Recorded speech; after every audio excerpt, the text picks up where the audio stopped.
Mercado e Consumo e Infracommerce juntas aqui no Fórum E-Commerce Brasil 2022. Eu sou a Ana Freitas, editora-chefe da plataforma Mercado e Consumo, e a gente traz aqui conversas com executivos sobre tendências, insights, possibilidades, oportunidades de negócio para quem quer aperfeiçoar o seu comércio eletrônico durante todo este evento. Hoje, neste momento, a gente vai falar sobre soluções de pagamento. Por mais bem planejada, bem estruturada, bem executada que seja a sua estratégia de e-commerce, ela vai ter complicações se o consumidor, por exemplo, não conseguir finalizar a compra na hora de fazer ali o seu pagamento. Para não acontecer atritos como esses, você precisa sim incluir formas de pagamento, estratégias de pagamento na sua estratégia geral de e-commerce. E é sobre isso que a gente fala neste momento. Tenho aqui dois convidados no estúdio, montado pela Infracommerce em conjunto com a Mercado e Consumo. Temos aqui Fernando Marciliese, VP de Infrapay da Infracommerce. Bem-vindo, Fernando. Bom dia, obrigado. E Matheus Vicente de Azevedo, E-Commerce Manager da Diageo. Bem-vindo. Bom dia. É isso, então a gente vai falar um pouco desses desafios, dessas possibilidades e oportunidades, né? Na hora de você fazer a sua estratégia de meios de pagamento para o seu comércio eletrônico. Matheus, primeiro eu gostaria que nesse primeiro momento você traçasse para a gente um panorama sobre quais são as principais dores, digamos assim, né, existentes quando a gente fala ao longo, aliás, da cadeia do varejo, quando a gente fala a meios de pagamento e a crédito. Para você que atua na linha de frente de uma operação como a da Diageo, quais são, então, esses principais desafios?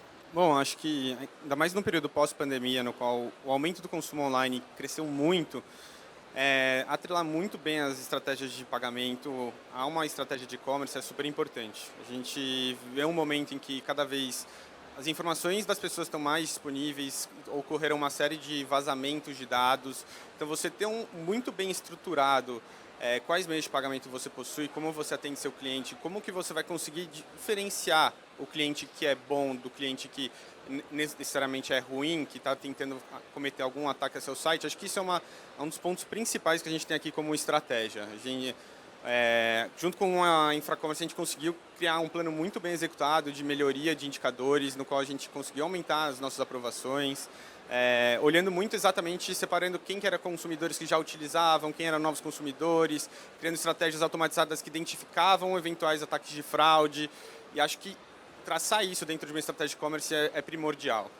Também é muito importante entender quais são os meios de pagamento hoje que o cliente está procurando. Hoje a gente tem soluções como o Pix, até já evoluções do Pix, como o Pix parcelado, que acaba sendo uma oportunidade versus o cartão de crédito. A gente ainda tem o próprio boleto como solução e até outras novidades que a gente tem aqui agora que a gente implementou, como o NuPay, né? Que é uma solução muito positiva, já atrelada, com pagamento totalmente fora do checkout. Então, tem muitos pontos aqui que são importantes para estruturar para pensar numa estratégia concisa e coerente que realmente amplifique seu e-commerce, porque o cliente que chega na etapa final do checkout e não consegue concluir ou conclui e o seu pedido é cancelado, isso é um custo muito grande para toda a operação. É isso mesmo, né? Nada pior do que o consumidor fazer toda a jornada ali, chegar bem na hora do pagamento e não conseguir finalizar a compra por causa disso, né? É inimaginável até que isso aconteça. Você, enfim, o comerciante, varejista, você que tem sua empresa, tem que realmente tomar iniciativas, ter estratégias para que isso não aconteça de jeito nenhum. Fernando, como o mercado tem se organizado para atender essas demandas aí relacionadas a meios de pagamento, a crédito? O Matheus estava falando, por exemplo, de formas de pagamento, né, que o consumidor hoje, às quais o consumidor aderiu, como o Pix, Pix parcelado, enfim, o mercado precisa se adaptar a isso, né? O que seria para você o cenário ideal, digamos assim, para se adaptar a essas demandas existentes atualmente? Acho que vale começar dizendo que nos últimos 10 a 15 anos, o mercado brasileiro de tecnologia de pagamentos passou por uma revolução muito grande. Se a gente imaginar 2008, 2009, a gente tinha um mercado muito menos desenvolvido do que é hoje, né? A gente quase não tinha gateways de pagamento, a gente quase não tinha adquirentes. A palavra subadquirente, estou falando de termos técnicos do nosso mercado aqui, nem existia. Plataformas de prevenção à fraude também eram muito restritas, quase que inacessíveis. E nos últimos 10 a 15 anos, o mercado passou por uma evolução muito, muito grande. Até ouso dizer que o Brasil hoje, na minha opinião, é um dos países mais avançados do mundo em termos de tecnologia para pagamento em e-commerce. Hoje a gente tem dezenas de opções diferentes de adquirentes, de plataformas de antifraude, gateways de pagamento. Então existe uma infinidade de opções de tecnologia para que as marcas consigam oferecer uma experiência para o cliente e para o consumidor final. Agora, aqui na Infracommerce, a gente gosta sempre de fazer uma metáfora, que é a seguinte: de nada adianta ter um excelente carro de Fórmula 1 se você não tem uma excelente equipe para ajudar o piloto a ganhar a corrida. Então, qual que é a metáfora aqui? De nada adianta ter uma excelente tecnologia, uma excelente plataforma, se você não tem expertise, se você não tem apoio para gerenciar aquelas plataformas da melhor forma possível. Caso contrário, você vai ter uma ótima tecnologia, mas que você não vai conseguir extrair dela os melhores resultados. Então, eu acho que nos últimos anos, como eu disse, a gente viveu uma onda grande aqui no e-commerce brasileiro de desenvolvimento de tecnologias, né? Se fala muito disso, né? Virou quase que sinônimo, né? Falar de e-commerce e tecnologia. Agora, na nossa visão, para oferecer para o consumidor final uma experiência que seja incrível e uma conversão de vendas que seja substancialmente maior do que a média de mercado, e aqui o Matheus falou para mim o que eu acho que resume muito a nossa conversa, né? O maior custo de todos é o custo do cliente que chegou até o final do processo de venda, ali chegou até o checkout e ali ele não conseguiu concluir a venda. Isso custa não só o dinheiro todo que foi investido em marketing digital, mídia, plataforma, estoque do produto, tudo isso, mas tem um custo intangível aqui que é o dano que isso gera para a marca. Porque um cliente que chega até o final do processo e não consegue concluir o seu processo de compra, ele está tendo uma péssima experiência com aquela marca. Então, criar estratégias de pagamento e prevenção à fraude dentro do checkout, sempre de uma forma invisível, né, para o consumidor final, hoje é um grande desafio. Alguns anos atrás, esse era um tema mais voltado à tecnologia, e hoje, com essa infinidade de opções de tecnologia que a gente tem, na nossa visão é muito mais do que somente tecnologia. É necessário também gestão, expertise, conhecimento, equipe que tenha perfil analítico para saber resolver problemas, para saber contornar dificuldades. Então, essa unificação entre tecnologia e expertise de gestão é o que faz a gente ser vencedor e é o que faz, nessa metáfora que eu fiz, as equipes vencerem o campeonato de Fórmula 1. Tecnologia com operação junto. É isso aí. Matheus, a gente pode dizer que ter soluções de crédito, enfim, né, ter soluções financeiras adequadas é fundamental, ter tudo isso é fundamental para um negócio, né, para um bom desempenho de um negócio. De que forma elas têm essa importância? Quer dizer, como elas atuam para você ter bons resultados no seu negócio? E como até a escolha de um determinado operador financeiro pode ser determinante para você ter sucesso no negócio? Bom, eu acho que principalmente a escolha ela pauta muito em dados, né? Acho que hoje no mundo conectado a gente extrai cada vez mais dados. Então a escolha de um operador financeiro passa muito pela capacidade dele também de entender e personalizar as jornadas do cliente, analisando o comportamento que está ocorrendo. Então acho que principalmente a gente utilizar a informação a nosso favor é o grande gatilho que a gente tem aqui para conseguir tanto melhorar nossos índices, como as taxas de aprovação, como bloquear clientes que estão eventualmente tentando fazer algum ataque, beneficiar os clientes que são positivos, que já compram contigo. Então, acho que passa muito pela escolha das ferramentas que melhor te oferecem a capacidade de você modelar elas conforme o seu entendimento. Porque no final, a pessoa que é dona do negócio, ela conhece um pouco melhor sobre o seu público, sobre as pessoas que estão comprando, sobre os comportamentos que existem lá. Então, como que você casa uma ferramenta que te possibilita você personalizar ela com os dados que você também utiliza para poder gerar insights e entender comportamentos, atrelado tudo isso a um processo de entendimento de pagamentos, né? Sim, acho que também é super importante pensar nas possibilidades que você oferece para o seu cliente, né? Então, eventualmente, não somente focar em cartão de crédito, mas trazer outros caminhos, outras condições de pagamento, trazer parcelamentos. Acho que você tem que dar mecanismo para o cliente poder escolher o que ele quer e com o que ele se sente mais confortável para poder realizar a compra. Porque no final a escolha é meramente dele. Acho que então abrir possibilidades, isso é um ponto super importante. Fernando, quando a gente fala em integração de solução financeira, né, nesses ecossistemas digitais, quais são os desafios para essa integração e por que ela é tão importante? Começando pelo final da pergunta, então por que ela é tão importante? Na nossa visão, hoje é impossível oferecer uma experiência que seja incrível para o cliente, consumidor final, sem oferecer uma tecnologia de pagamento que seja a melhor possível para aquela marca específica. Tá? Então, em resumo, se fala muito de experiência, né, do cliente e naturalmente se pensa muito em logística, né, prazo de entrega, se pensa muito em estoque, se pensa muito em variedade de produtos. Né? Geralmente esses temas estão, preço, sem dúvida nenhuma, né? Esses temas estão muito relacionados ao conceito de experiência do cliente. Agora, tudo isso está totalmente unificado na jornada do cliente. Né? A gente fala tanto isso aqui, na jornada do cliente. Né? Desde que ele inicia uma relação com a marca, até o recebimento do produto e o pós-venda na casa dele, é uma jornada toda integrada. Então, a importância de desenvolver tecnologias de pagamento, e eu sempre falo pagamento e prevenção à fraude, sempre em conjunto, porque essas duas coisas andam muito em conjunto, é fundamental para oferecer uma experiência para o cliente que seja incrível. Né? E cada vez mais as marcas precisam, como a Diageo faz, investir em tecnologias que ofereçam uma melhor experiência para o cliente, porque cada vez mais esse cliente vai ser fiel à marca, vai comprar mais, né? Vai aumentar o consumo dele com essa marca, a relação com essa marca. E isso, imagina daqui a 5, 10 anos, né? Onde que isso vai chegar, Diageo versus os competidores que não fazem isso. Né? Agora, é muito complexo fazer esse trabalho todo. Né? Como eu falei, existem hoje infinidades de tecnologias e opções diferentes.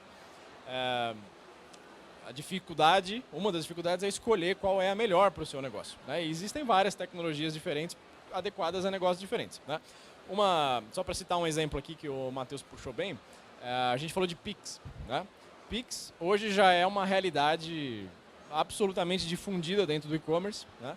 Quando o Pix foi lançado em novembro de 2020, a gente fez uma previsão dentro da Infracommerce de que o Pix iria ser mais relevante que o boleto em menos de 6 meses depois do lançamento do Pix, no meio de 2021.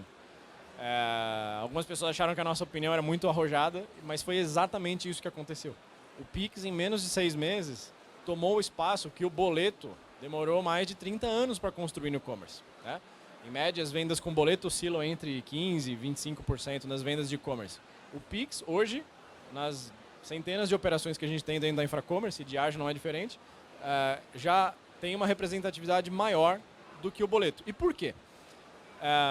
Primeiro, brasileiro, o perfil do consumidor brasileiro, ele é muito incentivado e gosta muito de inovação em tecnologia. Esse é um perfil da nossa sociedade aqui no Brasil. O brasileiro gosta de novidade, o brasileiro gosta de testar uma coisa nova, o brasileiro gosta de conhecer e experimentar. Né? Prova disso são os bancos digitais que hoje estão crescendo tanto. Né? Prova disso é o Pix, não somente no e-commerce, mas na economia inteira. Então a gente apostava muito nisso em novembro de 2020, quando o Pix foi lançado, por conhecer bem o perfil da população brasileira e conhecer bem o perfil do consumidor de e-commerce. Né? E aí começou a pensar quais eram os principais benefícios do Pix. Né?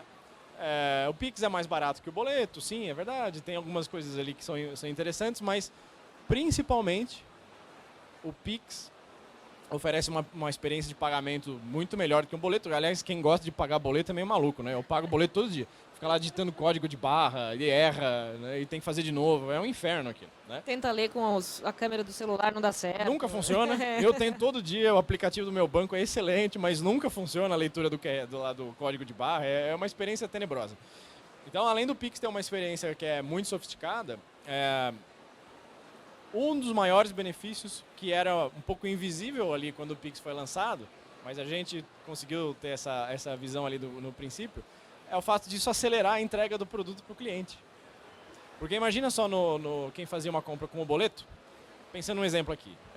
O cliente fez uma compra na Diageo numa sexta-feira à noite. ele não tem cartão de crédito ou não tem limite no cartão, ele paga com boleto, né? Esse boleto ele precisa ser compensado em até 48 horas úteis. Então, provavelmente, esse boleto vai ser compensado na segunda ou na terça-feira. Para aí a gente conseguir fazer o disparamento do produto para a logística na quarta-feira. Então, ele não vai receber esse produto antes da quarta-feira seguinte. No Pix, a gente faz a confirmação da venda online. Então, aquela venda que o cliente receberia só na quarta ou na quinta-feira da semana seguinte, ele recebe no dia seguinte em casa.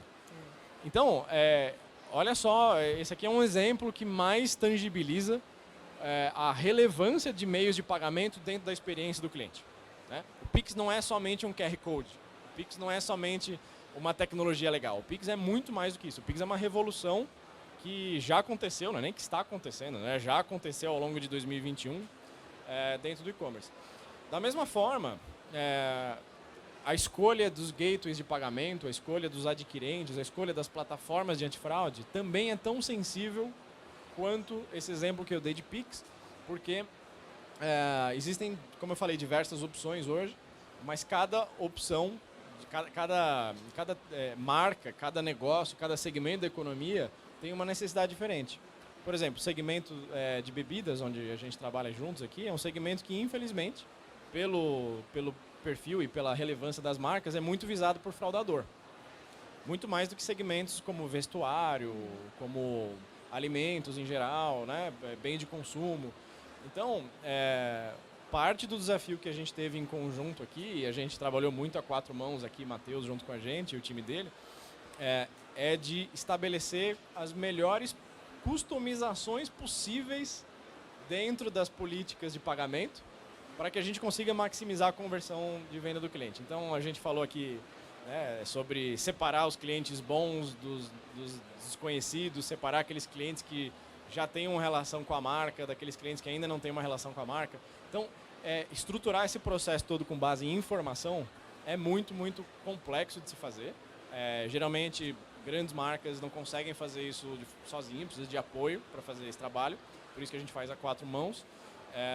E os resultados são incríveis, né? A gente chegou aqui a quase que dobrar a conversão de venda comparado ao ano passado, quando a gente fez essa série de iniciativas aqui, né? O Pix, o NuPay, né? Com a parceria que a gente tem com o Nubank, a escolha dos melhores gateways de pagamento, redefinição das regras de prevenção à fraude. A gente conseguiu aqui juntos um trabalho muito bom de maximizar a conversão de vendas e oferecer uma experiência para o cliente que seja incrível e, ao mesmo tempo, dar um máximo de segurança contra a fraude dentro do e-commerce.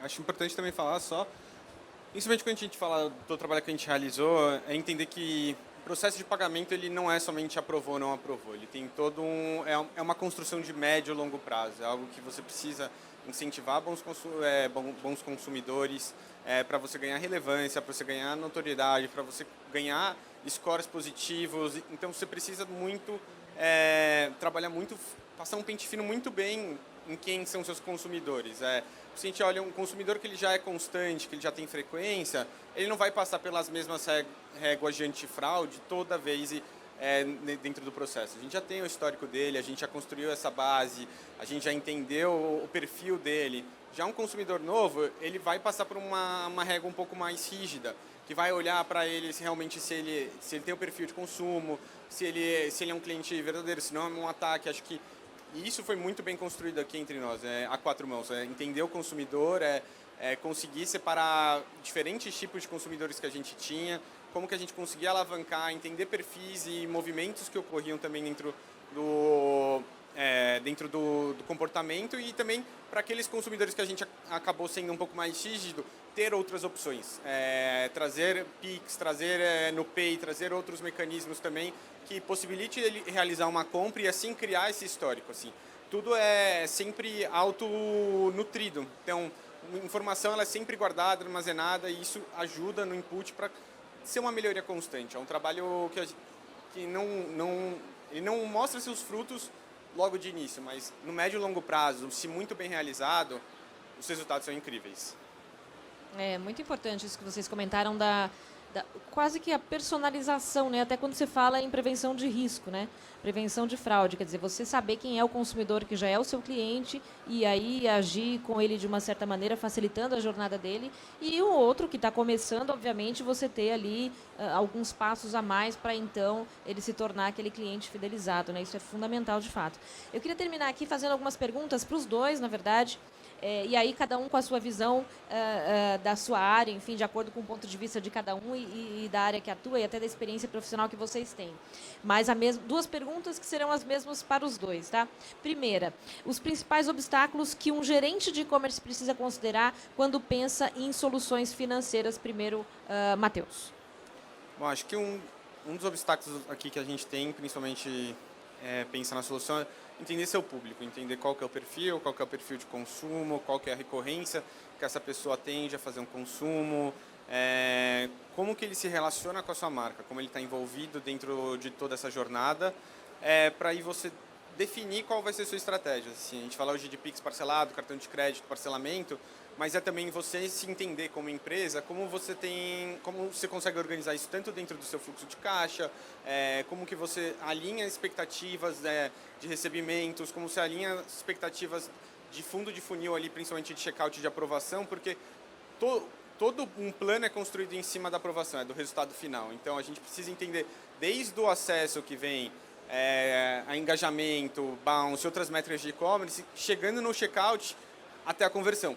Então, você casar muito bem estratégias com isso, depois entender os impactos financeiros que isso pode ter ou não dentro da sua operação, acho que esse é o principal ponto para quem está começando, para quem está buscando uma solução, está buscando começar, porque tudo vai se ganhando no longo prazo. Então, começa devagar, vai aos poucos, né, explora mais, testa soluções antes de talvez abrir milhões de soluções, que aí você vai conseguir realmente entender o que as pessoas estão buscando e conseguir se evoluir em direção a qual talvez seja a melhor solução para você.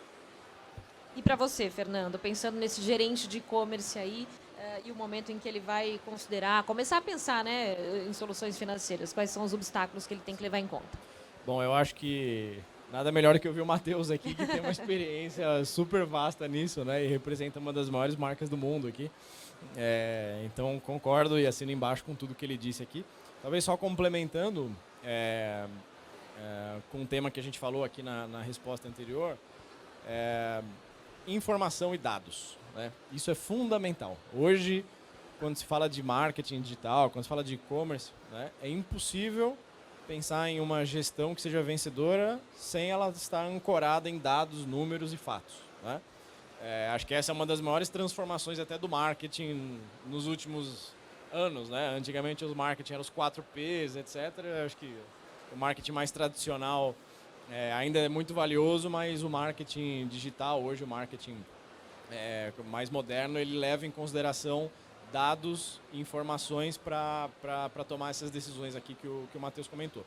E eu acho que é fundamental, na nossa visão, que o responsável pelo e-commerce das marcas tenha uma visão completa, independente de qual é o foco dele, qual é a dor maior que ele tem ali para resolver, entender a jornada completa do cliente, mapear a jornada completa do cliente e os KPIs que são importantes para medir o sucesso da operação em cada estágio, né? Então, a gente sempre fala isso aqui olhando pela ótica de pagamentos. De nada adianta ter uma excelente conversão de venda se você está tendo muita fraude. De nada adianta você ter zero fraude se você está tendo uma conversão de venda terrível, né? E quando você olha, às vezes, os KPIs isoladamente, às vezes o KPI pode sozinho te dar uma notícia que pode parecer boa para você. Mas se você não consegue enxergar esses KPIs de forma integrada dentro da jornada do cliente, ou seja, aquele funil de venda que a gente faz tanto aqui na nossa parceria, né, para olhar desde o topo do funil, a atração dos clientes pelas ferramentas de marketing e mídia, até a conversão final e medir os KPIs em cada estágio do processo, isso é fundamental para saber onde atacar e aí depois definir os planos de ação e conseguir trabalhar de forma específica para resolver os problemas de uma forma efetiva e sustentável. Acho legal também pontuar que é muito legal quando você chega no final, exatamente ali na parte de pagamento, e você começa a abrir os KPIs dentro de cada meio de pagamento que você está oferecendo. Então, ver cada meio de pagamento específico e ver como que está a performance dele, seja também no boleto, quem está pagando, fazendo um pedido por boleto não está pagando, quem que está indo para a NuPay e não está concluindo, quem que está passando por cartão de crédito está sendo recusado. Vou começar a olhar de uma forma mais cirúrgica também todas as subpartes. Todo mundo pensa muito, vamos olhar acessos, quantos pedidos a gente tem e quantos pedidos faturou. Acho que tem muitas subetapas que às vezes você precisa ir um pouquinho mais fundo, que foi o que a gente fez de forma muito bem com a Infracommerce, para realmente entender as dores ali. Quando você olha um número macro, talvez você perca a sensibilidade de, tá aprovando todos os meus meios de pagamento perfeitamente, mas tem um ali que está performando super negativamente, pode ser um grande ofensor. Então, acho que é muito importante exatamente entrar a fundo nos dados, ter um funil muito bem definido, olhar step by step, quais são os pontos de processo dessa jornada do cliente, porque isso faz a diferença no final. Afinal, é ganhar 1% todo dia, ao invés de ganhar 10% num dia e perder 30% no outro. É a evolução constante. Isso aí. Uma segunda perguntinha aqui para finalizar para os dois também, começando então pelo Matheus. Se você fosse, né, um gerente de um pequeno negócio hoje, por onde você começaria a considerar soluções financeiras na estratégia de crescimento da sua empresa? Bom, acho que, até como eu já tinha falado na outra resposta, acho que é um dos pontos principais. Assim, todo o esforço que você tem, desde a atração para gerar engajamento, todos os custos que você tem já de manter, de criar a operação, se você não considera uma solução de pagamento já adequada, mesmo que você erre, que você não teste, você já está perdendo dinheiro. Errar faz parte do processo. Não evoluir que realmente acaba com todo o processo. Então, acho que os pontos principais é testar. Você vai se adequar, talvez você não ache a melhor ferramenta de início, mas você tem que continuar tentando, você tem que sempre olhar, tem que ser analítico, tem que ir a níveis mais difíceis para entender realmente, porque senão, mesmo você sendo pequeno, você não vai conseguir alavancar. Você pode estar gastando dinheiro em outros focos que não necessariamente no final essa pessoa não vai converter. Acho que é o essencial, né? No final, uma transação ela é realizada quando o cliente paga e a gente entrega. Então, se ele não consegue pagar, essa transação ela basicamente nunca chegou a existir. E para você, Fernando? Eu penso da mesma forma que o Matheus. Eu acho que a gente falou um pouco aqui sobre como que é fundamental hoje ter essa estratégia bem definida.